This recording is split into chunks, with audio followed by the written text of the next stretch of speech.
Сәлем қалдарыңыз қалай, көңіл күйлеріңіз қалай? Осы видеоны өкпелей беретін, ренжей беретін, ренжігіш адамдар көрсін. Жалпы өкпелеу, ренжу деген қайдан туындайды? Ол сезім қалай пайда болады?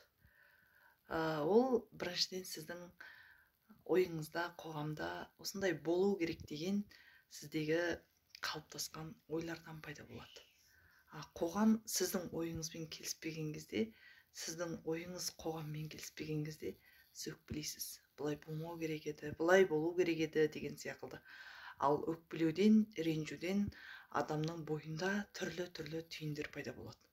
Ал сол түйіндердің жиынтығы өт аурулары, бауыр, бүйрек, әсіресе ұйқы безі ауруларына алып келеді екен.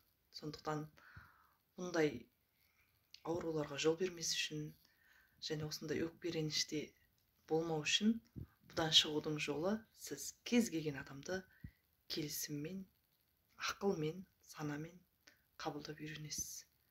Қандай бар, сондай. Ол менің ойым емес. Бұл осы адамның ұстанымы. Ол солай болды. Ол менің ойларыммен қоғам қатысты емес. Жалпы бұл басқа адам деген сияқты. Сондықтан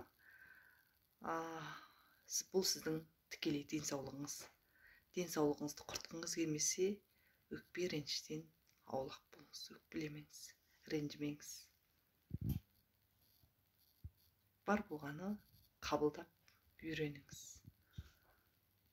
Бұл қабылдау сізге ең алдымен деніңізге саулық алып келеді.